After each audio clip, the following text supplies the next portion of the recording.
Hello friends, आज के question start करते हैं। 550 क्वेश्चन पहले कर लिए थे, आगे शुरू करते हैं अपन लोग। बोलता है द आयनिक रेडियस, जो आयनिक रेडियस होती है ना आइसो इलेक्ट्रॉनिक की, is inversely proportional to Z effective.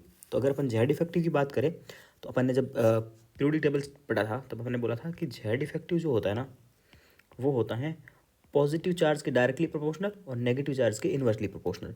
जबकि आप रेडियस की बात करोगे, रेडियस की, तो रेडियस के बारे में पढ़ा था, radius is proportional to negative charge, inversely proportional to positive charge. मतलब नेगेटिव चार्ज जितना ज़्यादा होगा रेडियस उतनी बड़ी होगी, और पॉजिटिव चार्ज जितना ज़्यादा होगा उतनी रेडियस कम होगी। ये बात लगती है सिर्फ और सिर्फ आइसो इलेक्ट्रॉनिक स्पीसीज़ के लिए। तो पहला स्टेटमेंट आपका एकदम करेक्ट है। अगर आप जेड इफेक्टिव और रेडियस में रिलेशन देखोगे तो R is inversely proportional to Z effective, बिल्कुल। और ये बात अपन ने पीरियोडिक टेबल में पढ़ी भी थी। अब अगला बोल रहा है all isoelectronic belongs to same period, same period से आइसो इलेक्ट्रॉनिक होते। तो ये स्टेटमेंट इनकरेक्ट है। कैसे? जैसे आप बात करो, नियॉन में कितने इलेक्ट्रॉन है? 10 इलेक्ट्रॉन है। और Na+ में कितने इलेक्ट्रॉन है? 10 इलेक्ट्रॉन है। Mg+2 में कितने इलेक्ट्रॉन है? 10 इलेक्ट्रॉन है। ठीक है, सब में 10-10 इलेक्ट्रॉन है। तो क्या ये आइसो इलेक्ट्रॉनिक हुए? बिल्कुल है। क्या ये सेम पीरियड के हैं? नहीं है। नियॉन सेकंड पीरियड का है और सोडियम मैग्नीशियम थर्ड पीरियड के हैं। तो ऐसा कोई ज़रूरी नहीं है कि आइसो इलेक्ट्रॉनिक सेम पीरियड या सेम ग्रुप के हो, वो कहीं से भी हो सकते हैं। ओके, तो इसका आंसर जाएगा, स्टेटमेंट फर्स्ट करेक्ट है एंड सेकंड इनकरेक्ट है। आसान क्वेश्चन, स्टेटमेंट बेस्ड वाले क्वेश्चन बहुत करवा रहा हूँ मैं आपको। आपको थ्योरी आना बड़ी बात नहीं है, साथ में क्वेश्चन प्रैक्टिस करना भी बहुत बड़ी बात है। अगला क्वेश्चन, बोरॉन फैमिली के लिए ये कम से कम आप एनसीईआरटी में से पढ़ोगे ना, बहुत इंपॉर्टेंट है। 2017 में इसमें 18 में इस पर क्वेश्चन आ चुका है। ठीक है, तो आपको इलेक्ट्रॉन एफिनिटी का ऑर्डर अगर आप बात करोगे, पहले मैं आईपी का ऑर्डर बताता हूँ। मैंने जब पी ब्लॉक बताया था तो इसमें ट्रिक बता बता के दिखाया था आपको। आईपी का ऑर्डर होता है, सबसे ज़्यादा आईपी होती है बोरॉन की, फिर आती है टेलुरियम की, फिर गैलियम की, फिर एल्युमिनियम की, फिर इंडियम की। वैसे आईपी में क्या होता है, डाउन द ग्रुप डिक्रीज होती है आईपी, होती है। बट यहाँ पे एक्सेप्शन आता है, डाउन द ग्रुप एकदम फिक्स पैटर्न में डिक्रीज नहीं होती है। तो इसके लिए अपन ने ट्रिक याद की थी, बेताल गाए गाना। बेताल जो है ना, बेताल विक्रम और बेताल वाला, बेताल गाए गाना। कौन सा गाना गा रहा है? All in well, all in well. Okay, all is well या ऑल इन वेल, ऐसे आप याद रख लो गाने को। ये इसका ऑर्डर आ जाएगा। तो आईपी का ऑर्डर देखोगे तो फर्स्ट का आ जाएगा सी, फर्स्ट का सी एक ही ऑप्शन में, आंसर तो अपना आ गया है। साथ में अगर आप देखोगे रेडियस का ऑर्डर, रेडियस का ऑर्डर ये बहुत इंपॉर्टेंट है। रेडियस का ऑर्डर एग्जाम में आ चुका है 2018 में। ओके, तो रेडियस का ऑर्डर है। रेडियस क्या होती है? डाउन द ग्रुप इंक्रीज होनी चाहिए थी, डाउन द ग्रुप इंक्रीज होनी चाहिए थी। लेकिन यहाँ पे एक्सेप्शन आता है, बोरॉन के बाद में एल्युमिनियम आना चाहिए था, लेकिन आता है गैलियम।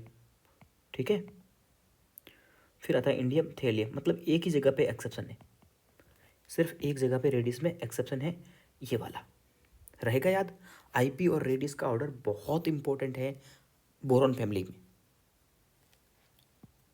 ओके, बाकी आप देख लेना, बेताल गायक गाना, ऑल इन वेल, और रेडियस में एल्युमिनियम और गैलियम में एक्सेप्शन है, बाकी डाउन द ग्रुप इंक्रीज होती है। आगे क्वेश्चन करते हैं अगला। अगला क्वेश्चन बोलता है which of the following molecule exhibit intramolecular hydrogen bonding. Intramolecular hydrogen bonding का मतलब है एक ही मॉलिक्यूल के अंदर में हाइड्रोजन बॉन्डिंग बनना। अगर आप पैरानाइट्रो, एक देखो, ऑर्थोनाइट्रोफिनॉल और पैरानाइट्रोफिनॉल के बारे में तो आपने बात भी की थी। बी वाले ऑप्शन को चेक कर रहा हूँ। पैरानाइट्रोफिनॉल का मतलब होता है ये वाला, एनसीईआरटी में भी दिया है।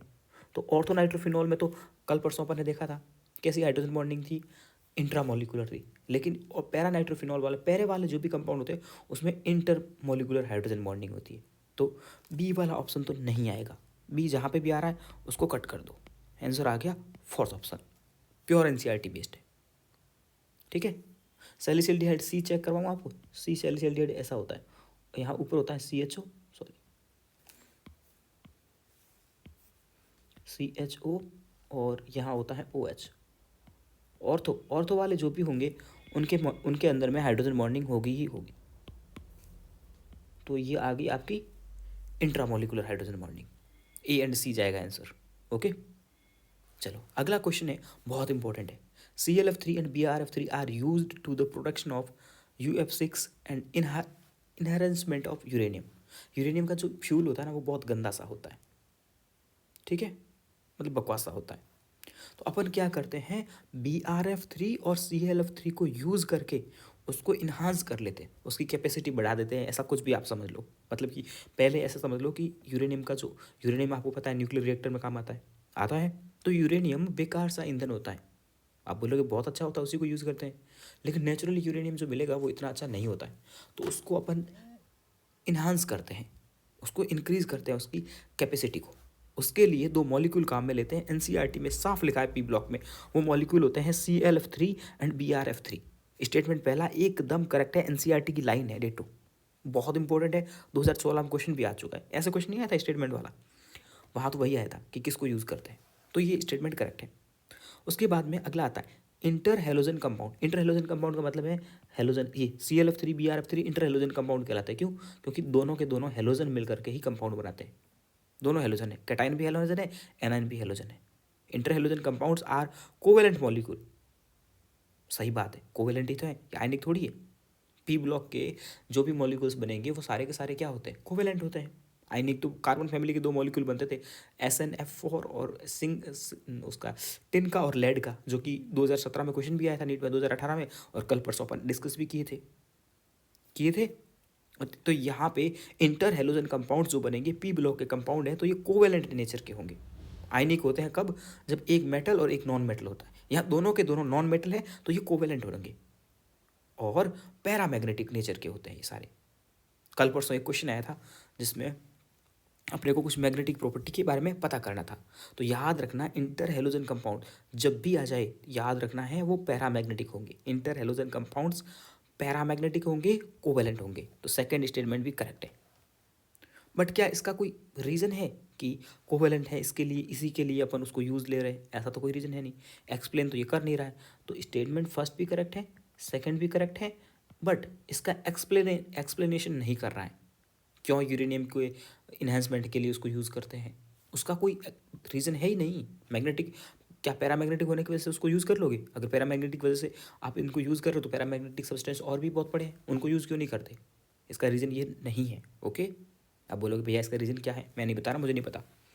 ओके, SF मैंने कल आपको बताया था कि CCl4, NCl3 एंड SF6 ये आपके सिलेबस में इनका हाइड्रोलाइसिस नहीं कर सकते, इनका हाइड्रोलाइसिस करना पॉसिबल नहीं है, ठीक है, इसका हाइड्रोलाइसिस करना पॉसिबल नहीं है। ClF3 का हाइड्रोलाइसिस क्यों नहीं कर सकते, SF6 का नहीं कर सकते, SF4 का तो कर सकते। देखो ये है सल्फर, ठीक है, और ये SF6 है, एक SF4 है, ये है SF4 और ये है SF6। बताता हूँ आपको।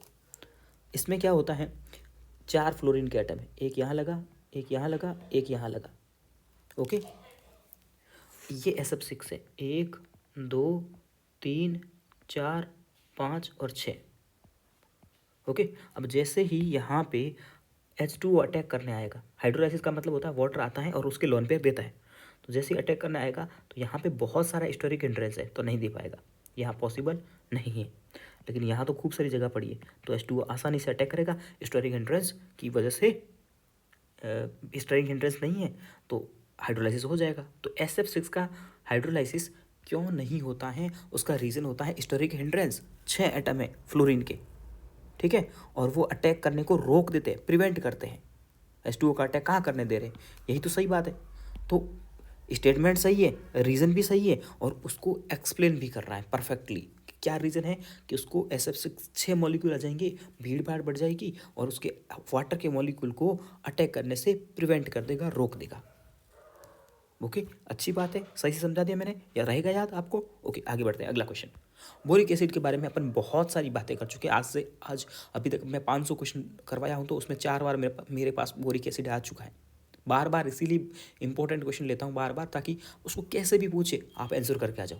बोरिक एसिड को आपने बोला था BOH होल थ्राइस है, और आपने बोला था ये सच्चा प्रोटिक एसिड नहीं है, ये सच्चा प्रोटिक एसिड नहीं है, not a true protic acid. True protic acid किसे बोलते हैं? प्रोटिक का मतलब होता है H+, पर ये not a true protic acid. क्यों?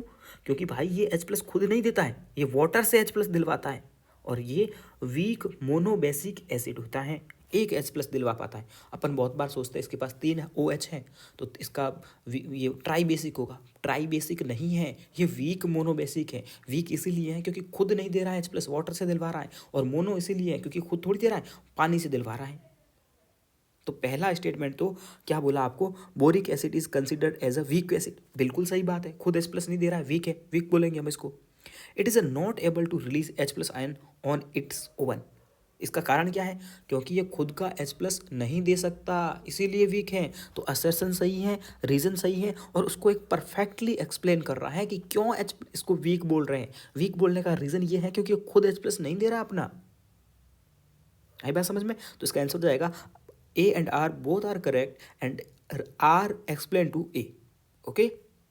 अब आपको असर्शन रीजन क्वेश्चन इतने डरावने नहीं लग रहे होंगे, अपन काफ़ी टाइम से प्रैक्टिस कर रहे हैं और आपको अच्छे लगने लगे होंगे कि कुछ भी नहीं है भैया, बहुत आसान है, बस थोड़ा सा सोचना है। अब ये आगे अजीब से अजीब गरीब फॉर्मूले, टीयर गैस, आंसू गैस, बहुत सारे आजकल तो जो होते रहते हैं ना वो रेली वेली, तो उसके ऊपर में आंसू गैस छोड़ते। तो CCl3NO2। ओके, सी का जाएगा आपका आंसर सेकंड। फॉस्जीन किसे बोलते हैं? Phosgene, carborane, red lead, red lead तो एक आएगा 4। आंसर आ गया आपके पास, आंसर तो आ ही गया आपके पास में, टीयर गैस का फॉर्मूला हो तो। अगला क्वेश्चन है, कौन सा स्टेटमेंट करेक्ट है? इथीन 1,2 डाईइन, इसको EN से लिखते हैं। इथीन मतलब CH2CH2, डाई अमीन NH2 और NH2, ये लिगेंड होता है, जो डाइडेंटेड लिगेंड होता है, अपन बहुत बार कोऑर्डिनेशन कंपाउंड में इसको पढ़ते हैं। EN, इथाइलिन डाईअमीन बोलते हैं इसको। ठीक है, इसके बारे में स्टेटमेंट बता रहे हैं, it is a neutral ligand. सही बात है भाई, इस पर कोई चार्ज नहीं है, क्योंकि जो चार्ज वाले लिगेंड होते हैं उनके नाम से ही पता लग जाता है। नेगेटिव वाले के लास्ट में लगता है 8 या O, ब्रोमो, क्लोरो, ऐसे। ठीक है, पॉजिटिव वाले के लास्ट में लगता है EM, पढ़ा था अपन ने, बट इसके पीछे तो कोई EM या O नहीं लग रहा है, तो ये न्यूट्रल लिगेंड है, सही बात है। और इसकी डेंसिटी 2 है, क्योंकि यहाँ पे ये नाइट्रोजन भी डोनेट कर सकता है और ये भी डोनेट कर सकता है। EN की डेंसिटी कल ही बताया मैंने, EN की डेंसिटी 2 होती है, एक होता है डाई EN, उसकी डेंसिटी 3 होती है, और एक होता है ट्राई EN, उसकी डेंसिटी 4 होती है, कल बताया था ये बात, तो ये भी स्टेटमेंट भी सही है। और जो भी जिनकी भी डेंसिटी ज़्यादा होती है वो चिलेटिंग लिगेंड की तरह काम करते हैं। तो तीनों स्टेटमेंट सही है, तो आंसर हो जाएगा 4th ऑप्शन। अगला क्वेश्चन, टोटल स्टीरियो आइसोमर कितने बनेंगे? कल ही बताया था, याद करो। MA2B2 के कितने बनते थे? 3 बनते थे। तो MA2B2 ये वाला, ये रहा आपका, इसके 3 बनेंगे। कितने बनेंगे? इसके 3 बनने चाहिए थे। कितने? 3। तो ये तो इनकरेक्ट हो गया, इसके बनने चाहिए थे 3। और पहले वाले के MA2 के कितने बनते हैं? कैपिटल A लिख रहा हूँ मतलब कि चिलेटिंग लिगेंड है, और स्मॉल लिख रहा हूँ उसका मतलब है वो बिना चिलेटिंग लिगेंड है। इसके बनते हैं 2, सिस और ट्रांस, तो ये भी गलत हो गया। और MA3B3, इसके 2 बनते हैं, सही बात है, अपन भी जानते हैं, NCERT में साफ साफ दे रखा है MA3B3 के 2 बनते हैं, इसको बोलते हैं फेस और एक को बोलते हैं मर। परफेक्ट बात है। ओके, आगे बढ़ते हैं। अगला क्वेश्चन है, which of the following species is not excited to exhibit optical isomerism? Optical isomerism के लिए अपने पास में एक ही होता है condition, chelating ligand and cis form. Chelating ligand, बहुत बार क्वेश्चन करवा चुका हूँ ये वाला मैं, पर अलग अलग क्वेश्चन होता है, सेम क्वेश्चन रिपीट नहीं कर रहा हूँ, अलग अलग डाटा के साथ में रिपीट करता हूँ। ठीक है, तो ये भी चिलेटिंग है, ये भी चिलेटिंग है, ये भी चिलेटिंग है, ये चिलेटिंग नहीं है, तो ये नहीं दिखाएगा। अपने को बोला था कौन सा नहीं दिखाएगा। क्वेश्चन को ध्यान से पढ़ा करो अंडरलाइन करते हुए और आंसर दिया करो। बाकी आपको किसी भी क्वेश्चन में कोई डाउट हो तो आप मेरे से व्हाट्सएप में इस क्वेश्चन का स्क्रीनशॉट लेकर के पूछ सकते हैं, मैं अलग से भी एक्सप्लेन कर दूंगा। ओके, अगला बोल रहा है, when excess of ammonia added in copper sulphate, आपने कॉपर सल्फेट के अंदर में अमोनिया डाल दिया एक्सेस में, तो क्या होगा? एक कॉम्प्लेक्स, ये एक्सेस में है, कम नहीं है, तो यहाँ कोई कॉम्प्लेक्स बनेगा, सीधी सी बात है, बनेगा कॉम्प्लेक्स बनेगा। तो क्या क्या बन सकता है? कॉपर होगा, कॉपर +2 में है, तो +2 में बनेगा, तो NH3 कितने आ जाएंगे? यहाँ पे 4 आ जाएंगे, और तो क्या ही होगा भाई, सल्फेट हटेगा और NH3 लग जाएगा, कोऑर्डिनेशन कंपाउंड बन गया। और NH3 है, strong field ligand, strong field ligand है, और 4 अगर इसका कोऑर्डिनेशन नंबर है तो सीधी सी बात है स्क्वायर प्लेनर बनेगा। कैसा बनेगा? स्क्वायर प्लेनर बनेगा, टेट्राहेड्रल नहीं बनेगा। आप बोलोगे भैया आपने 4 ही क्यों लगाया, 6 क्यों नहीं लगाया? क्योंकि यहाँ टेट्राहेड्रल बोला है, स्क्वायर प्लेनर बोला है। जब भी ऑप्शन में टेट्राहेड्रल या स्क्वायर प्लेनर की बात होती है तो कोऑर्डिनेशन नंबर आती है 4, और ऑक्टाहेड्रल की बात आती है तो कोऑर्डिनेशन नंबर होती है 6। तो यहाँ 4 बनाए और स्ट्रॉन्ग फील्ड लिगेंड है तो स्क्वायर प्लेनर जाएगा। मैग्नेटिक प्रॉपर्टी आप आराम से देख सकते हो, पैरामैग्नेटिक होगा कॉपर +2 में, ठीक है, क्योंकि कॉपर +2 में होगा तो वो होगा D9, और D9 को दुनिया की कोई सी भी ताकत आकर के पेयर नहीं कर सकती। 9 को क्या 9 के पेयर बनेंगे क्या? 4.5 के बनाओगे क्या? नहीं बन सकते ना, बिल्कुल। इसका नाम बताना अपने को। ये नाइट्रोजन किस तरह, ये NO2 है, इसको बोलते हैं जो नाइट्रोजन, ये नाइट्रोजन N की तरफ से भी ऐड हो सकता है और ऑक्सीजन की तरफ से भी ऐड हो सकता है बिल्कुल। तो इसका नाम होगा नाइट्रो और N, नाइट्रो बोलेंगे इसको और N बोलेंगे, बिल्कुल। और दूसरी बात ये है ना, पॉजिटिव लिगेंड है तो यहाँ आएगा प्लेटिनम, प्लेटिनम आना चाहिए लास्ट में, तो प्लेटिनम आना चाहिए और नाइट्रोजन से जुड़ा हुआ है। सबसे पहले यहाँ एक अमीन है, एक क्लोरो है, एक नाइट्रो है। अब अल्फ़ाबेट के अकॉर्डिंग सबसे पहले अमीन आना चाहिए, तो ये वाला भी नहीं है, इसने क्लोरो पहले लिख दिया। यहाँ आएगा अमीन पहले आएगा, सही बात है। उसके बाद में आएगा क्लोरो, क्लोरो, उसके बाद में आएगा नाइट्रो, ठीक है। तो इसका नाम होगा क्लोरो, नाइट्रेटो, N और प्लेटिनम, और आयन नहीं आएगा लास्ट में। आयन किसके आता है? अगर उसके ऊपर में पॉजिटिव ऐसे -2+2 होता ना, ऊपर में चार्ज होता, तब आयन लिखते हैं। तो ये वाला भी आयन की वजह से गलत हो गया, तो आंसर जाएगा 3rd ऑप्शन। बढ़े आगे, अगला है which of the following have maximum number of isomerism. तो बता दूं आपको, जब भी मैक्सिमम वाला पूछे ना, आइसोमेरिज्म पूछे, ऐसे कोई भी आइसोमेरिज्म नहीं पूछे, तो आपको सारी आइसोमेरिज्म को कंसिडर करके चलना है। जो लिगेंड आइसोमेरिज्म होती है आपको पता है, ठीक है, बाइंड, जिसमें अलग अलग इसको बोलते हैं लिंकेज आइसोमेरिज्म। तो जिसमें लिंकेज आइसोमेरिज्म भी हो उसको ज़्यादा प्रायोरिटी देते हैं, क्योंकि वो ज़्यादा बन जाते हैं, सीधी सी बात है, जब एक जैसे हो तो, ठीक है। अगला question, can exhibit cis trans, cis और ट्रांस कौन दिखा सकता है? अब इनके फॉर्मूले बनाने पड़ेंगे, ठीक है। इसका अगर आप फॉर्मूला बनाने बैठोगे तो पहले कोबाल्ट लिखोगे, उसके बाद न्यूट्रल लिगेंड सारे के सारे अंदर लिखोगे कितने हो गए? 6। कोऑर्डिनेशन नंबर कितनी होती है? 6। 3 क्लोरीन बाहर रह गए। ये लिगेंड कैसा है, ये कॉम्प्लेक्स कैसा बना? Ma6।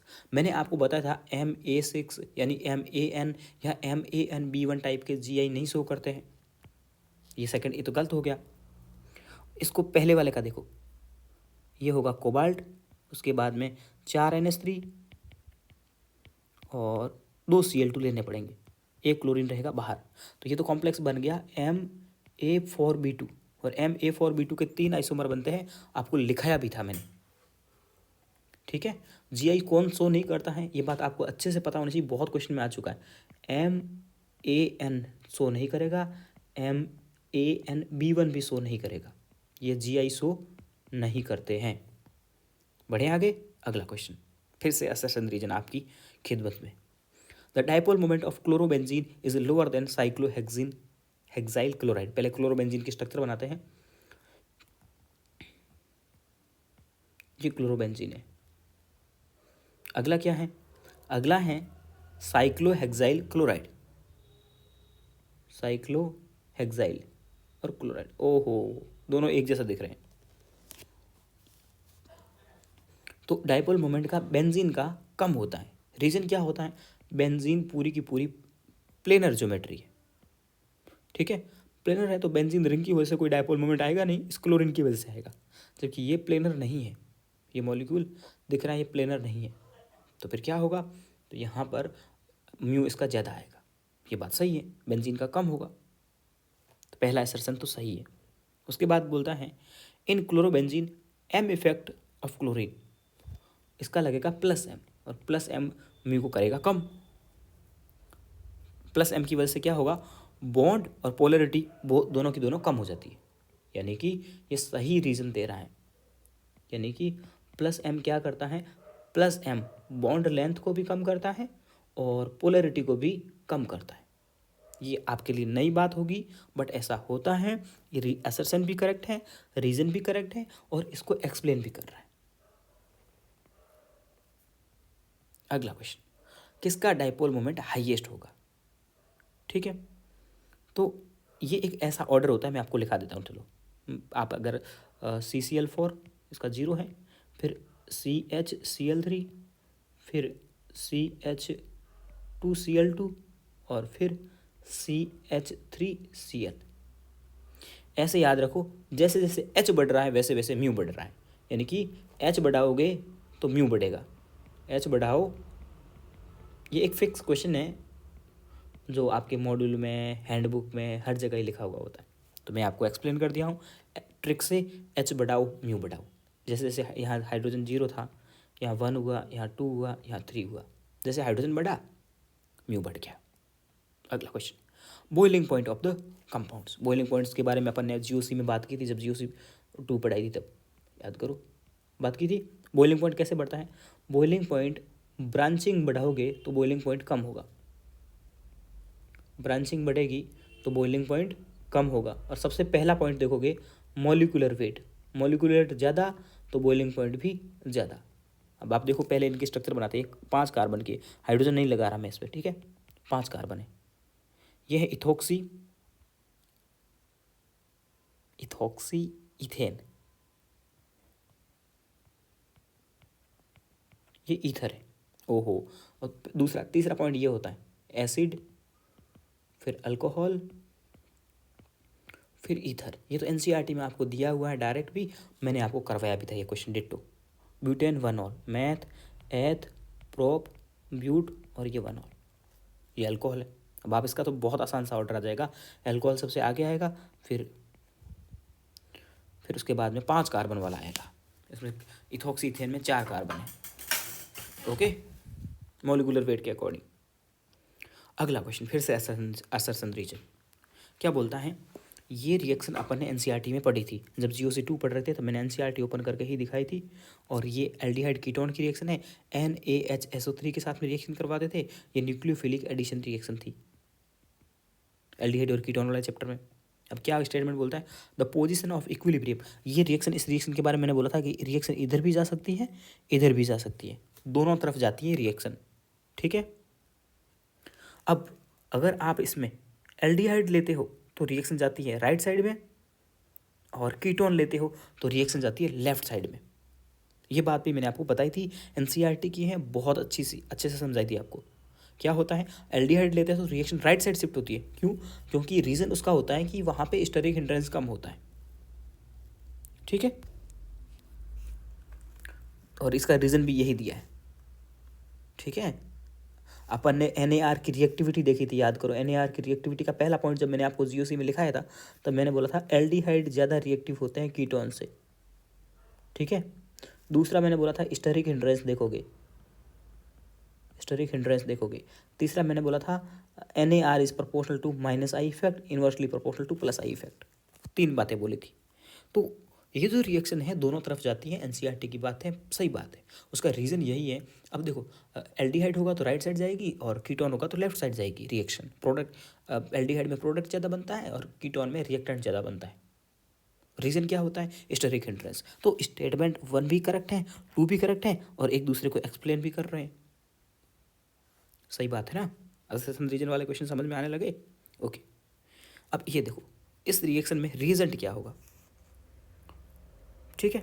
इसका रिएजेंट पूछ रहा है। अपन चारों के चारों ऑप्शन चेक करते हैं। पहला रीजेंट, मान लो बेंजीन के साथ में मैं पहले रिएजेंट की रिएक्शन करवाता हूँ। पहला वाला रिएजेंट क्या है? CO है और HCl है और AlCl3 है। ये रिएक्शन गाटरमान कोच रिएक्शन है, नाम से याद आ गया। CO देखते ही आपको कोच याद आ गया। और इसमें बनता था आपके पास में एल्डिहाइड बनता था, तो पहला ऑप्शन तो नहीं हो सकता, ठीक है। दूसरी बात करते हैं, दूसरे ऑप्शन का। ये बेंजीन बनाई मैंने, बेंजीन के बाद में यहाँ लगाया, ये PH का मतलब होता है बेंजीन रिंग, और ये हो गया NaOCl और साथ में इस रिएक्शन में AlCl3। ये रिएक्शन होगी आपकी फ्रीडेल क्राफ्ट रिएक्शन। कौन सी होगी? Friedel craft reaction. Friedel craft reaction में आप क्या करते हो, यहाँ से क्लोरीन हटाते हो और इसको डायरेक्ट बेंजीन के ऊपर में चिपका देते हो। तो बेंजीन एक Cl हटाया और बेंजीन के ऊपर में इसको चिपका दिया। अरे यही तो आंसर दिया है, बिल्कुल। तो आंसर जाएगा सेकंड ऑप्शन। इनकरेक्ट रिएक्शन कौन सी है? 4 रिएक्शन दिए, इनकरेक्ट कौन सी है? पहली रिएक्शन है, ये क्या है? रिड्यूसिंग एजेंट है। क्या है? रिड्यूसिंग एजेंट है। तो नाइट्रोबेंजीन को एनिलीन में रिड्यूस कर देगा, सही बात है। मेटल प्लस हाइड्रोजन, ये भी रिड्यूसिंग एजेंट है, इसको एनिलीन में रिड्यूस कर देगा। Fe प्लस HCl, ये भी रिड्यूसिंग एजेंट है, रिड्यूस कर देगा। NCERT बोलती है इन तीनों रिएक्शन में से आयरन वाला रिएक्शन जो है ना, उसको ज़्यादा प्रायोरिटी देते हैं। मैंने आपको जब GOC2 पढ़ाई थी तब इस बात को एक्सप्लेन भी किया था डिटेल में, NCERT की लाइन को। तो ये तीनों रिएक्शन NCERT की है, रिड्यूसिंग एजेंट दिए है और रिड्यूसिंग एजेंट NO2 को एनिलीन में कन्वर्ट कर लेते हैं, ठीक है। लेकिन लिक्विड अमोनिया वाली रिएक्शन में ये अपने पास में बर्स्ट रिडक्शन में अपन ने पढ़ा था, ये रिड्यूसिंग एजेंट नहीं है। रिड्यूसिंग एजेंट नहीं है तो रिड्यूस नहीं कर पाएगा, not a reducing agent. Reducing agent, reducing agent क्या होते हैं अगर आप देखना चाहो तो मैंने रिडक्शन पे पूरी एक वीडियो बना रखी है बड़ी सी, तो आपको पूरे ऑर्गेनिक केमिस्ट्री की उसमें रिडक्शन समझ में आ जाएगा। रिड्यूसिंग एजेंट होते हैं हाइड्रोजन के साथ में अगर मेटल दे दे, ठीक है, या एसिड के साथ में मेटल दे दे, या ऐसा सोर्स दे दे जिसमें हाइड्रोजन बहुत सारे हो, NaBH4, LiAlH4, B2S6, जिसमें हाइड्रोजन ज़्यादा हो, वो सारे के सारे रिड्यूसिंग एजेंट होते हैं। और कुछ स्पेशल रिड्यूसिंग एजेंट होते हैं, उनके बारे में मैंने डिटेल में बात की थी उस वीडियो में। अगला क्वेश्चन क्या है? Nucleophile in carbylamine reaction. Carbylamine reaction अगर आप याद करोगे तो उसमें न्यूक्लियोफाइल कौन होता है? प्राइमरी एमीन होता है। ओके, याद करने वाला है, कुछ भी कोई नहीं करे। ये बहुत लंबा सा क्वेश्चन है, ठीक है। स्टेप बाय स्टेप चलेंगे। ये ब्रोमीन दिया है और आयरन दिया है, तो ये रिएक्शन होगी हेलोजिनेशन। कौन सी रिएक्शन होगी? हेलोजिनेशन। बड़ा क्वेश्चन देके घबराओ मत, स्टेप बाय स्टेप चलेंगे, काम अपना आसान हो जाएगा, हेलोजिनेशन हो जाएगी। ये अब देखो, इसमें ये तो है -M वाला ग्रुप और ये है +M वाला ग्रुप। याद करो, जब ESR पढ़ते हैं तो -M और +M में से ज़्यादा रिएक्टिव कौन होता है? +M वाला। तो ये ब्रोमीन जो है ना, इसके ऑर्थो पे अटैक करेगा। कहाँ पे अटैक करेगा? ऑर्थो पे। तो बेंजीन ऐसे होगी, CH3 का कोई कुछ नहीं बिगाड़ पाएगा और NO2 का कभी कोई कुछ नहीं बिगाड़ पाएगा। बेंजीन ऐसे कैसे, और यहाँ लग जाएगा ब्रोमीन, एक ही ब्रोमीन लगेगा। अगला क्या है? ये मेटल विथ हाइड्रोजन है। अभी जस्ट आपको पता है ऊपर कि मेटल के साथ में अगर हाइड्रोजन आ जाए या फिर मेटल के साथ में एसिड आ जाए, ये देखो मेटल के साथ में एसिड है, ये मेटल है और ये एसिड है, तो मेटल विथ एसिड जब आता है, मेटल और एसिड, ये क्या हो जाएगा? ये हो जाएगा आपका रिड्यूसिंग एजेंट। क्या हो जाएगा? Reducing agent. Reducing agent NO2 को क्या किस में कन्वर्ट कर देगा? अरे भैया अभी तो आपने ऊपर बताया था कि रिड्यूसिंग एजेंट NO2 को NH2 में कन्वर्ट कर देता है, बिल्कुल कर देगा। अरे भैया ये क्या हो गया? ये ऐसा रिएजेंट है जो डाईएजोनियम सॉल्ट बनाता है। ये क्या करता है? डाईएजोनियम सॉल्ट बनाता है। किसका डाईएजोनियम सॉल्ट बनाएगा? NH2 का बनाएगा भैया, और किसका बनाएगा? तो CH3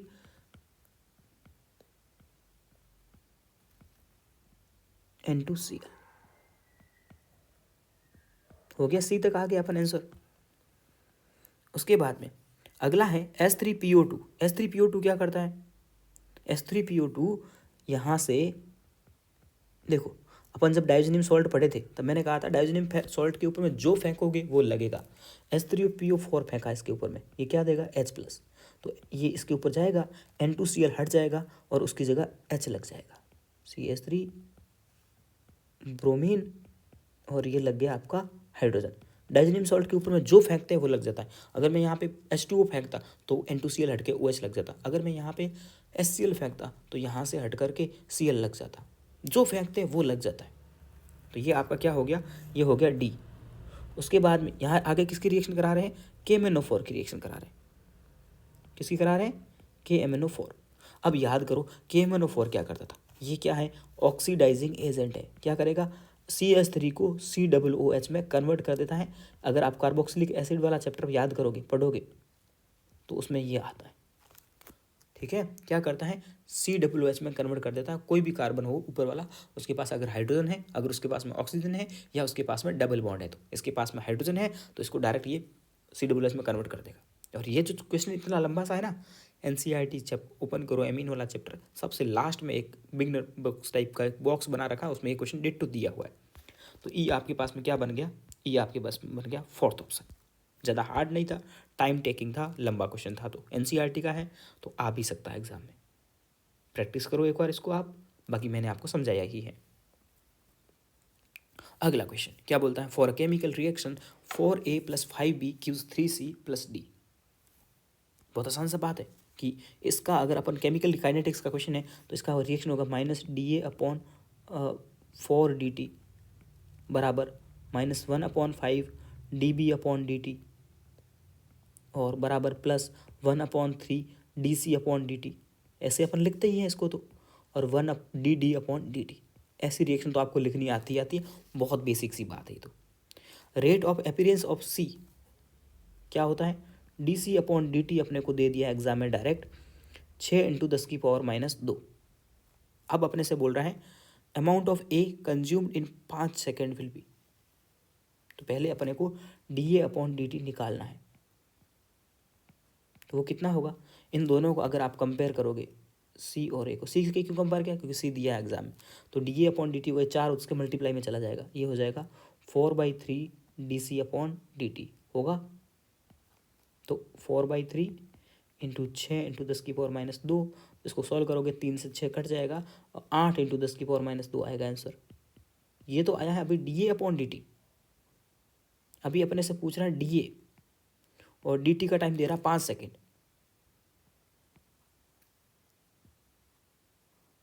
ठीक है, क्या दे रहा है अपने को, तो आप क्या करोगे, 8 × 10⁻², और dA बराबर क्या हो जाएगा, 8 × 5 × 10⁻², 8 पंजे 40 × 10⁻², तो इसको लिखोगे आप 0.4। आ गया आंसर, अच्छा क्वेश्चन था। ओके, अगला क्वेश्चन क्या है, चलिए, ये एक आपको पता है ये ग्राफ होते हैं उसके जो मतलब जो केमिकल काइनेटिक्स है उसके ग्राफ है। एक ग्राफ दिया हुआ है आपको। अब इस ग्राफ को अगर आप देखते हो तो आपको पता है ये इस टाइप का ग्राफ है। दो ग्राफ होते थे, एक तो ऊपर ख़त्म हो जाता था और एक नीचे आके ख़त्म होता था। अगर नीचे आके एंड होता है, ऊपर एंड होता है तो उसे बोलते हैं एंडोथर्मिक, और एक्स एक्सिस पे आता है तो उसे बोलते हैं एक्सोथर्मिक। एक्स पे आ रहा है, ये देखो एक्स पे आ रहा है, ऊपर ही एंड हो गया तो एंडो, और एक्स पे आया तो एक्सोथर्मिक। ठीक है, तो ये कौन सा ग्राफ हुआ, ये अगर आप देखोगे तो ये ऊपर ही ख़त्म होने वाला है, नीचे नहीं आया। नीचे मतलब अपने इससे नीचे आता पहले वाले से, तो ये तो हो गया एंडो टाइप का, इस टाइप का ग्राफ हो गया। तो ये यहाँ जो आता है इसे बोलते हैं ये फॉरवर्ड रिएक्शन की जो भी बोलते हैं वो एनर्जी, और ये बैकवर्ड रिएक्शन की, और इनके बीच का जो गैप होता है उसे बोलता है डेल्टा एच। सही बात है, ओके। तो सी क्या हो गया, अब बोलता है required 40 gram reactant for reduce. Okay, ये वाला क्वेश्चन कर रहे हैं अपन, ठीक है, ऊपर वाला भी बाद में करेंगे। चलिए, ठीक है, अब अपने को क्या बोल रहा है, इनकरेक्ट कौन सा है, तो बताओ डेल्टा एच कितना होगा यहाँ पे, डेल्टा एच क्या ये होगा कि नहीं होगा, दोनों ग्राफ के बीच का। अरे यार, एक आज पता नहीं पेंसिल पे पता नहीं क्या हो गया है, फुल्ली चार्ज नहीं हुई, यहाँ से स्टार्ट हुआ है ग्राफ, थोड़ा सा मिटा हुआ है, और यहाँ एंड हो रहा है, तो डेल्टा एच क्या होगा, ये होगा कि नहीं होगा, ये डेल्टा एच होगा कि नहीं होगा, होगा। तो डेल्टा एच इसको कैलकुलेट करने के लिए आप क्या करोगे, डेल्टा एच यहीं से शुरू हुआ था। ओके, तो डेल्टा एच कैसे निकालोगे, पहले पूरा इतना ले लो, उसमें से इतने इसको माइनस कर दो, करोगे ना, ठीक है। तो कितना हो जाएगा, डेल्टा एच बराबर C - D। समझ में आ रहा है कि नहीं आ रहा है, तो ये वाला स्टेटमेंट तो करेक्ट है, लेकिन अपने को इनकरेक्ट ढूंढना है। और रिएक्शन एंडोथर्मिक है, ये बात भी सही है, ऊपर एंड हो रहा था एंडोथर्मिक हो गई। डेल्टा एच बी माइनस ए हो सकता है क्या? बिल्कुल हो सकता है। इतने में से इतना माइनस करोगे तो भी यही आएगा ना, डेल्टा एच ही। डायग्राम से साफ दिख रहा है। थर्ड सोल्ट एनर्जी के बारे में अगर आपको ही नहीं बताता है तो यही आंसर आएगा फोर्थ। ओके, अब यहाँ तो जगह ही नहीं बची यार, क्या ही बोलूँ। 576 को कभी दोबारा करेंगे। एजी इज ट्रांजिशन एलिमेंट। अब बताओ एजी जो होता है ना, आपको पता है सी यू एजी। आपको एक बात बता दूं, मैंने आपको पहले भी क्वेश्चन में बताया था कि डी, अरे यार क्या बकवास कर रहा है तो, जिंक, कैडमियम, मरकरी और 112 नंबर, ये जो होते हैं ना, ये डी ब्लॉक में आते हैं बट ट्रांजिशन एलिमेंट नहीं है। ठीक है, ट्रांजिशन एलिमेंट नहीं है, बट एजी तो ट्रांजिशन एलिमेंट है। सही बात है, स्टेटमेंट सही, फर्स्ट सही है। AG atom has completely filled 4d10 in ground state. नहीं, ऐसी बात नहीं है। ठीक है, ग्राउंड स्टेट में इसका इलेक्ट्रॉनिक कन्फिग्रेशन एजी का क्या होता होगा? D10 ही होगा। गूगल कर लेता हूँ मैं भूल रहा हूँ। AG10 का CU AG AU इन सब का D10 होता है।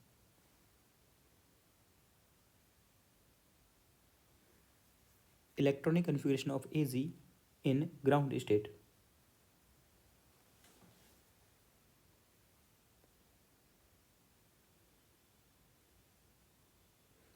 AG की जगह गूगल में बोला तो EG लिख दिया गया।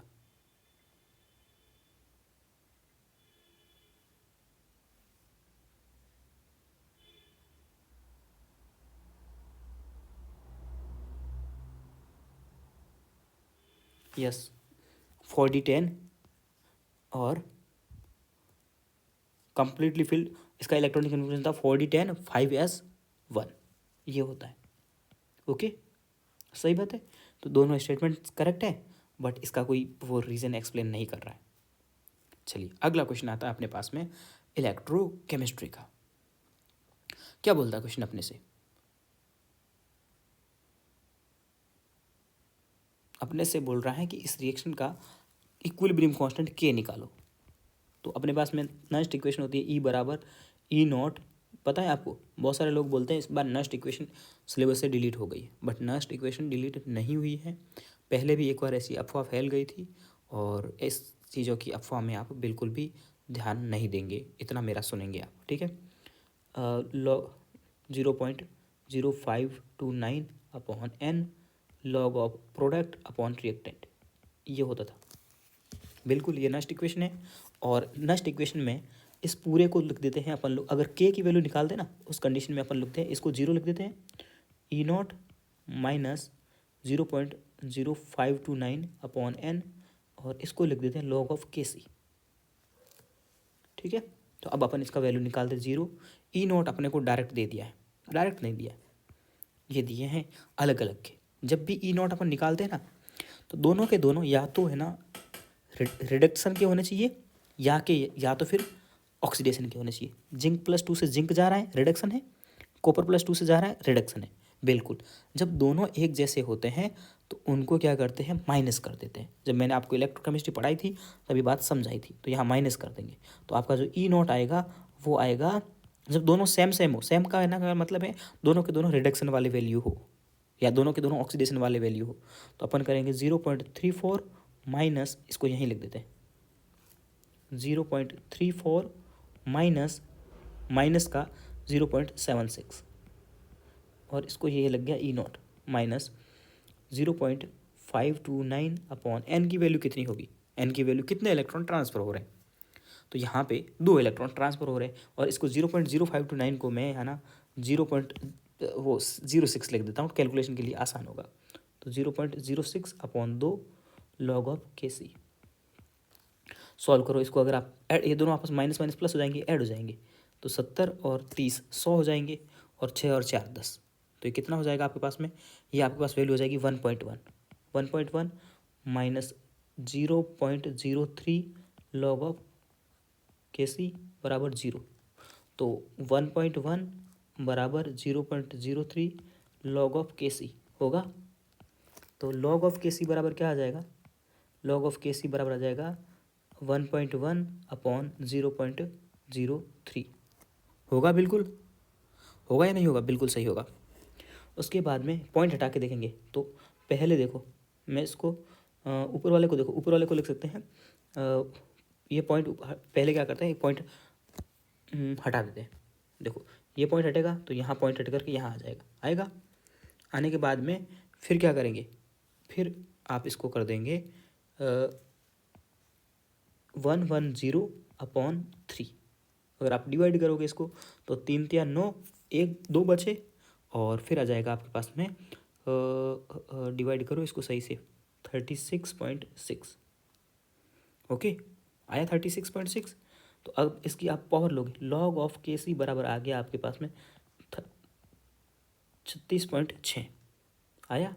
तो जब भी आए, अब इसको KC की वैल्यू निकालनी है ना, तो ये वाली पावर 10 की पावर में रख दो, बस आ गया आंसर आपका। कैलकुलेट ही था, अपन ने कर दिया, अपन ने करके दिखा दिया। ओके, ऐसे क्वेश्चन न्यूमेरिकल वाले जब भी आते हैं 1 मिनट लगता है, पूरे होशो हवास के साथ में कैलकुलेशन करनी चाहिए, आंसर परफेक्ट आता है, 4 नंबर सीधे। अगला है, which of the following can produce Cl2 gas aqueous solution containing Cl-। अगर Cl- है, देखो fluorine, chlorine, bromine, iodine. Fluorine gas जो है ना, फ्लोरीन कब कब रिलीज हो सकती है, अगर इनके सॉल्ट हो तो। ओके, अगला क्वेश्चन है, यहाँ पे अपने को ई पूछा है, इलेक्ट्रोड पोटेंशियल ई। नेक्स्ट इक्वेशन लगाएंगे, ई बराबर क्या था, E0। इसका E0 कितना होगा, इसका E0 होगा 0। क्यों, क्योंकि इसमें कैथोड और एनोड दोनों सेम है, दोनों सेम हो, और हाइड्रोजन का वैसे भी 0 होता है, तो ये हो गया 0 माइनस 0.06/n। n कितना होगा, यहाँ पे कितने इलेक्ट्रॉन का ट्रांसफर हो रहा है, 2 इलेक्ट्रॉन का ट्रांसफर होता है। कैसे पता लगा, H2 दिया हुआ है, ठीक है, 2 इलेक्ट्रॉन का ट्रांसफर होगा। ओके, उसके बाद लॉग ऑफ प्रोडक्ट कौन है, प्रोडक्ट है ये वाला, रिएक्टेंट कौन है, ये वाला, ये प्रोडक्ट है, ये रिएक्टेंट है, प्रोडक्ट को लिखेंगे ऊपर, ठीक है। 10⁻³ और उसका स्क्वायर, स्क्वायर क्यों, क्योंकि इधर हाइड्रोजन 1 है और अपन ने n की वैल्यू 2 ली है, तो इसका स्क्वायर करेंगे राइट साइड वाले का, अपॉन में 10 आएगा। इसको सॉल्व कर दो, 10⁻6 और ये ऊपर जाएगा 10⁻7 हो जाएगा, होगा 10⁻7, तो यह जाएगा E बराबर -0.03 log ऑफ 10⁻7। 10⁻7 का वैल्यू निकालोगे, कैसे निकालोगे, इसमें पावर आगे जाती है, -0.03 इंटू 10⁻7 आगे आ गई, log ऑफ 10, log 10 की वैल्यू 1 होती है, तो 7 इससे मल्टीप्लाई होगा, 7 या 21। ओके, पॉइंट इधर लग जाएगा, माइनस माइनस प्लस। अगला क्वेश्चन, गलती से असर्शन रीजन देखा, मैं भावनाओं में बह गया और मैंने सॉलिड स्टेट का क्वेश्चन डाल दिया, और सॉलिड स्टेट तो नीड में हट चुका है। मैं आजकल क्या कर रहा हूँ, असर्शन रीजन का जो भी क्वेश्चन दिखता है ना, वो डाल ही देता हूँ, क्योंकि असर्शन रीजन की आपको सख्त आवश्यकता है। ओके, ये फिर से आ गया आपके पास में डी ब्लॉक का क्वेश्चन। और डी ब्लॉक में आपको मेटल्स वेटल्स दे रखे हैं, तो आपको बताना जर्मन सिल्वर किसे बोलते हैं। जर्मन सिल्वर बोलते हैं NiCu और Zn को, तो बी का जाएगा आंसर क्यू। याद ही रखना है, इसमें मैं क्या ही बोलूँ आपको। मिस मेटल किसे बोलते हैं, ये तो आपको पता ही होगा। मिस मेटल बोलते हैं लेंथ एनोड के साथ में आयरन मिला होता है, तो उसे बोलते हैं मिस मेटल। तो डी का एस एक ही ऑप्शन में, बी का क्यू और डी का एस। आसान है, रहेगा याद, ये याद रखने हैं, इसको मिला दो, एनसीईआरटी में जाओ, देखो, याद करो। इसमें ना मैं कुछ कर सकता आपका, ना आप कुछ कर सकते आपका। हाँ, आप कर सकते हो जरूर, इसको याद करके। अगला, इनकरेक्ट स्टेटमेंट बताना है। ये स्टेटमेंट आपको पता होने चाहिए, ठीक है। ये थर्ड स्टेटमेंट मैंने कल भी डिस्कस किया था। Cr2O7 की अगर आप बात करोगे तो इसके सारे के सारे बॉन्ड Cr2O7 में रेजोनेंस वो नहीं होगा, क्या बोलते हैं आपको,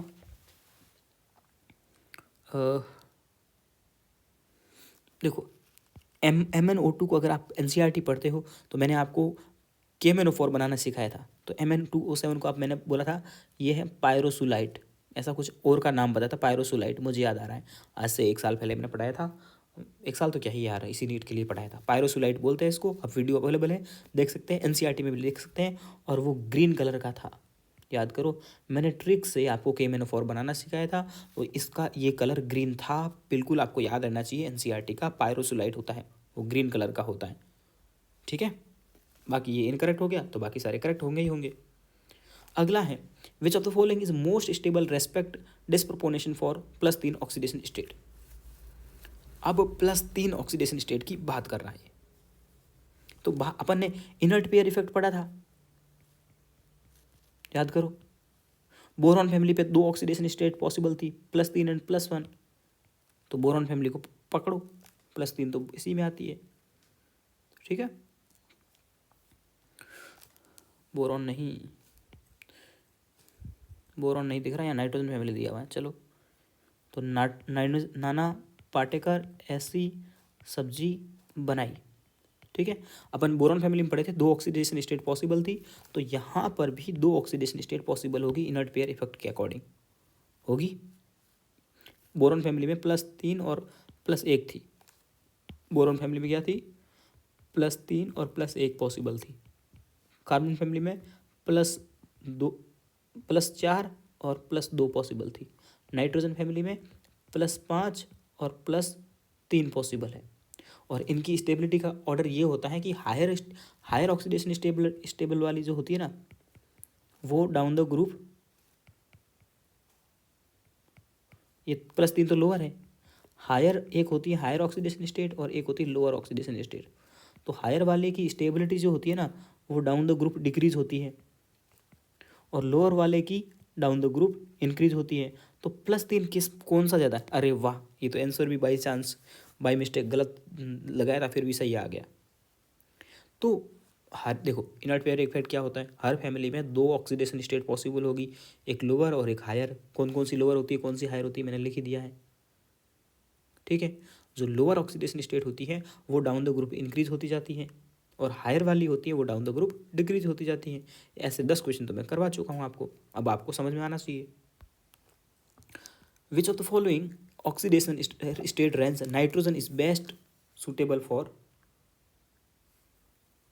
डिस्प्रोपोर्शन। डिस्प्रोपोर्शन का मतलब है खुद का ऑक्सीडेशन और खुद का ही रिडक्शन, मतलब ऑक्सीडेशन एंड रिडक्शन खुद का।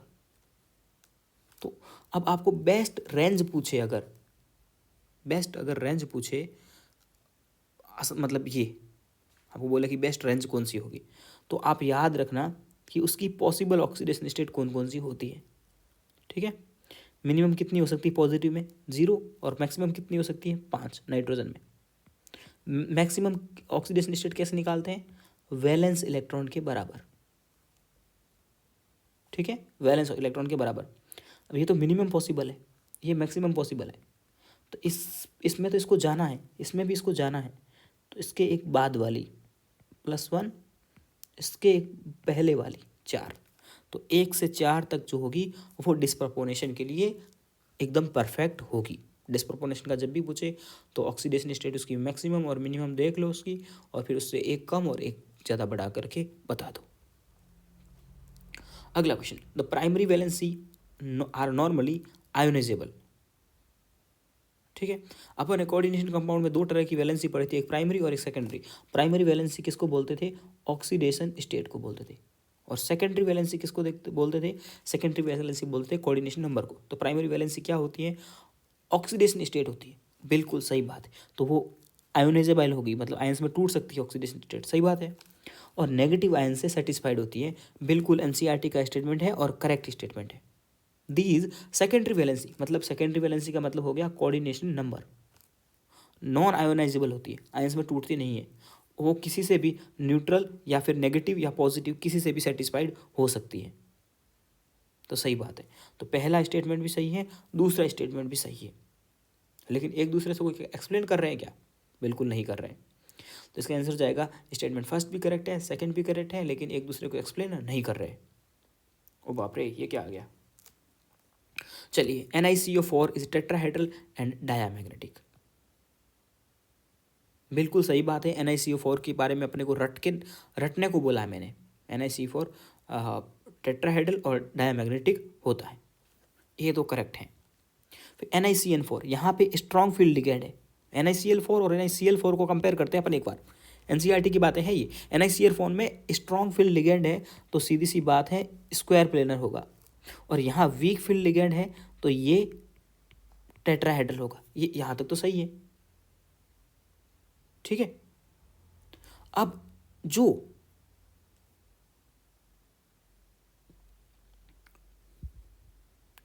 NiCN4 है वो क्या होगा, डायमैग्नेटिक होगा। बिल्कुल सही बात है, स्ट्रॉन्ग फील्ड लिगेंड होगा, और उसमें आप देखो इसका निकल का Ni+2 में आएगा। Ni+2 का मतलब होगा D8।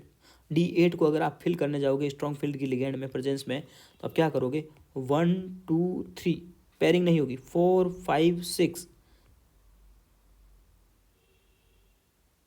और यहाँ पे तो कोऑर्डिनेशन नंबर कितना है आपका, 4 है। तो आप तो सिंपल करोगे इसका, वो नहीं करोगे, T2GG नहीं बनाओगे। T2GG बनाते हैं जब कोऑर्डिनेशन नंबर 6 होता है। तो यहाँ तो अनपेड इलेक्ट्रॉन 0 होगा, तो डायमैग्नेटिक हो जाएगा। और NiCl4 जो है वो होगा आपका पैरामैग्नेटिक। तो ये दोनों, ये सही बात है, तीनों स्टेटमेंट सही है। ABD क्या कहीं साथ आ रहे हैं, AB तो साथ में आ रहे हैं, तो ये जाएगा ABD आर करेक्ट। चलिए फिर से अगला आ गया, ब्रास किसे बोलते हैं, ब्रॉन्ज किसे बोलते हैं।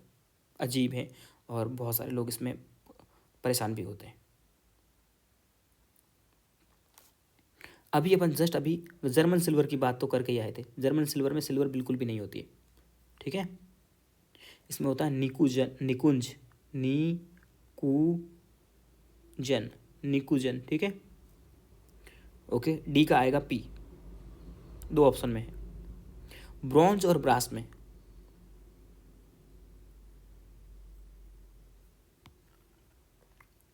ब्रास में आता है कॉपर प्लस जिंक, ब्रॉन्ज में आता है copper plus tin. Second option, इसको भी याद ही करना है, क्या ही कर सकता हूँ मैं यार। आप अपनी सी कोई प्यारी सी ट्रिक बनाओ, वैसे याद रख लो। Which of the following have abnormally low value of third IP।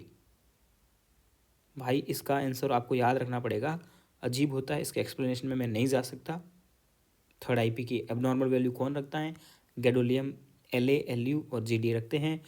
IP की एक टेबल दे रखी है, उस टेबल से बनाया हुआ बहुत गंदा क्वेश्चन है। अगर मैं नीट एग्जाम दे रहा होता और ये क्वेश्चन आता तो मैं इसको छोड़ देता, ठीक है।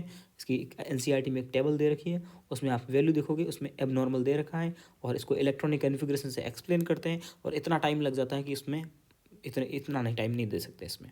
अगर यही क्वेश्चन आए तो आप ऑल करके चले आ जाना, ठीक है। La Lu और Gd। बेसिक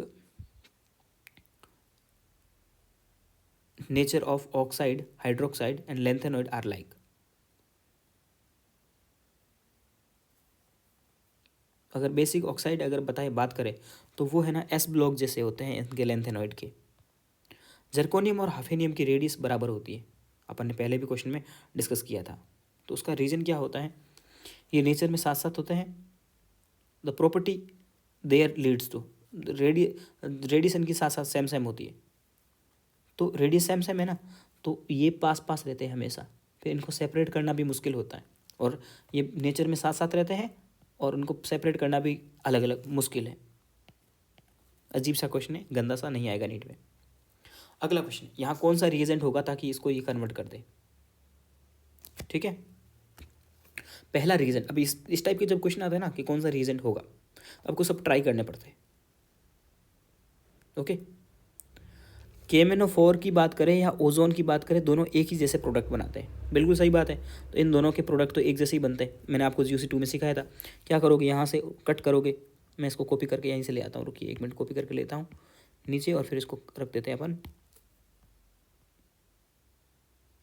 बाप रे, कॉपी क्या कर दिया इसको, तो अजीब ही हालत करके रख दिया इसने तो मेरा, ठीक है। जब भी ये क्वेश्चन आता है, यहाँ से एक ऑक्सीजन इधर देते हैं, एक ऑक्सीजन इधर देते हैं, बात खत्म हो जाती है। भले के स्ट्रॉन्ग ऑक्सीडाइजिंग एजेंट हो, भले ओजोनोलाइसिस हो। तो ये तो नहीं बना, ये तो कुछ अजीब ही बना है, CH2 डबल बॉन्ड O। तो ये ना तो फर्स्ट ऑप्शन हो सकता है ना सेकंड ऑप्शन हो सकता है। ये है oxymercuration demercuration. Oxidation mercuration demercuration क्या करेगा, इसका एल्कोहल बनाएगा, बनाएगा अल्कोहल? पॉसिबल नहीं है। ये सही बात है।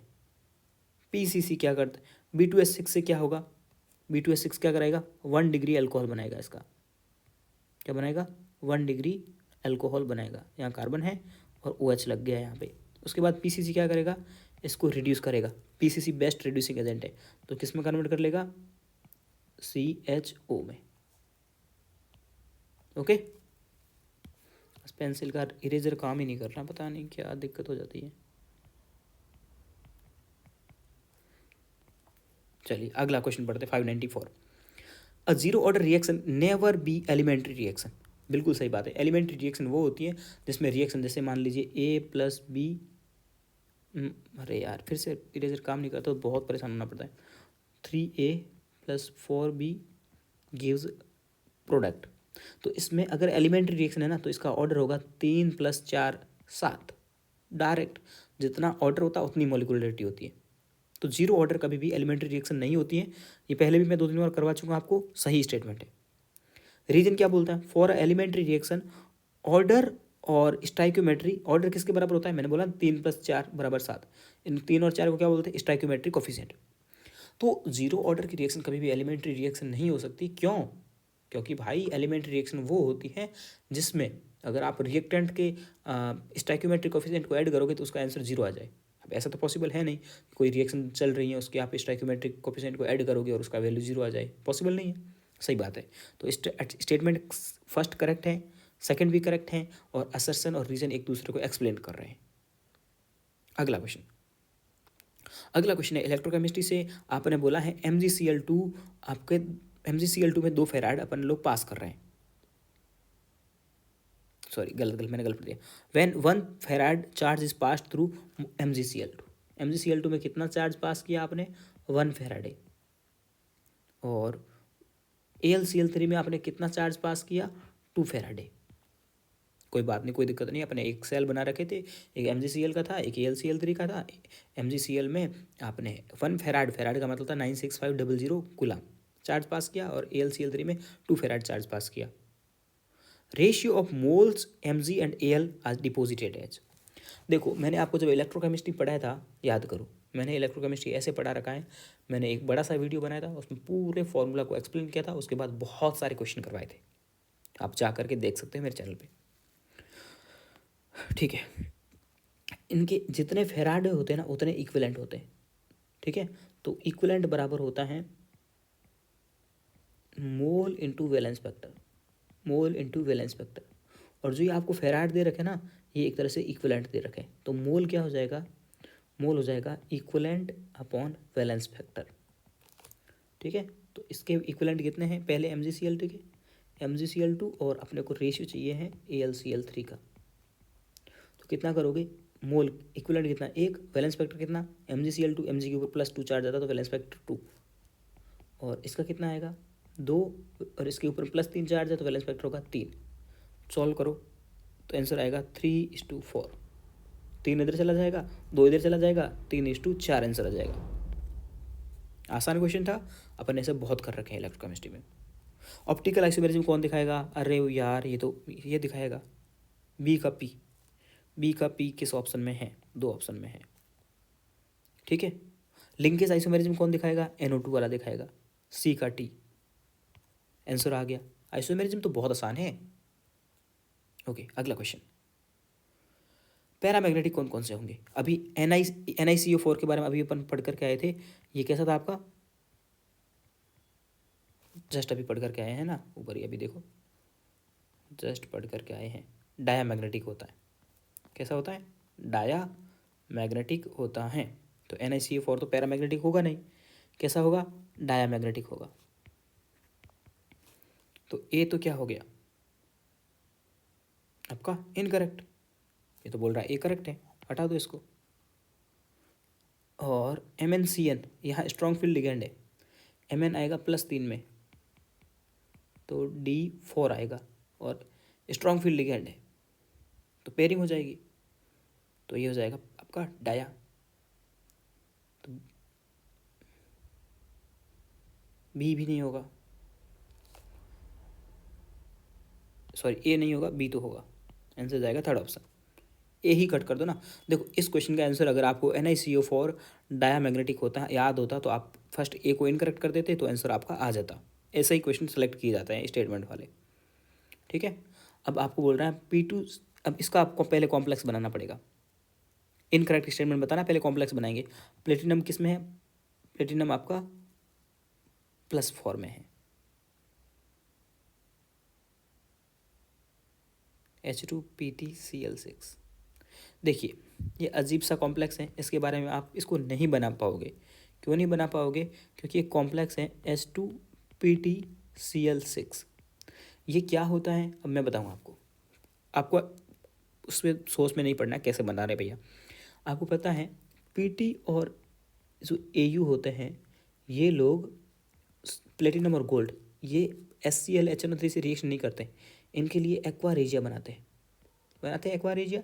और जब एक्वा रेजिया में इसको डिज़ोल्व करते हैं तो प्लेटिनम तो बनाता है H2PtCl6, ठीक है, और ये बनाता है H2AuCl4 ऐसा कुछ बनाता है।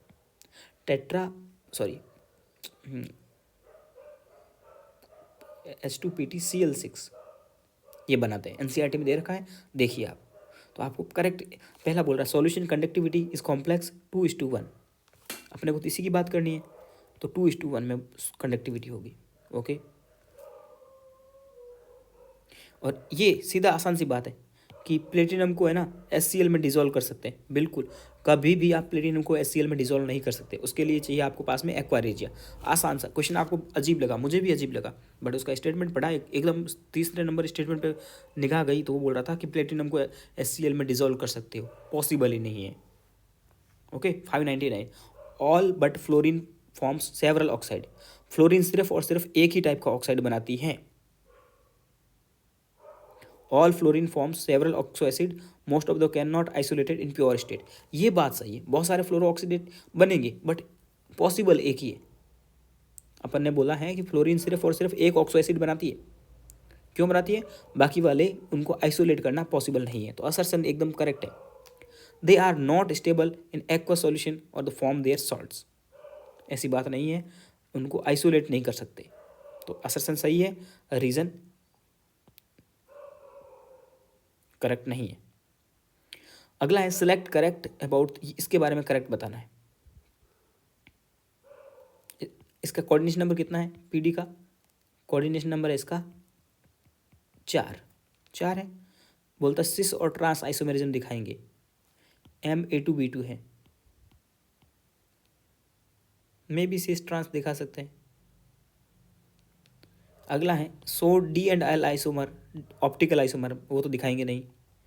फॉलो EN रूल, नहीं फॉलो करेगा।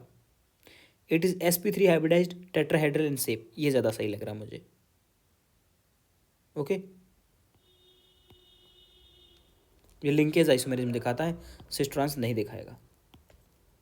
तो आज आपके 600 MCQs कंप्लीट हुए हैं। ये मैंने स्लाइड इसीलिए लगाई है कि मैं एक नया यूट्यूब चैनल ओपन कर रहा हूँ अब फालतू बातों के लिए। जैसे मतलब इस पर आपको पता ही है सिर्फ और सिर्फ पढ़ाई की बातें होती है, पढ़ाई करता हूँ मैं। फालतू बातें का मतलब है नीट यूजी के अपडेट्स वगैरह, इतना भी फालतू नहीं होगा कि कुछ भी अपलोड कर रहा हूँ, ऐसा नहीं होगा। नीट यूजी के अपडेट्स होंगे, काउंसलिंग के प्रोसेस होंगे, जो आपको नीट के सिलेक्शन के बाद बहुत हेल्पफुल होगा। तो मैं अपलोड चैनल बनाने वाला हूँ, आपको क्या करना है उसकी लिंक आपको दे दूँगा और उसको आपको फॉलो करना है। इस वीडियो को मेरे जो वीडियो चल रहे हैं ना अभी 5000 MCQs वाले, उसको ऑन एन एवरेज 100 लोग देख रहे हैं, ठीक है। तो 100 सब्सक्राइबर तो मैं आपसे एटलीस्ट बोल सकता हूँ ना कि हाँ 100 आप लोग तो मेरे को सब्सक्राइब कर ही लोगे।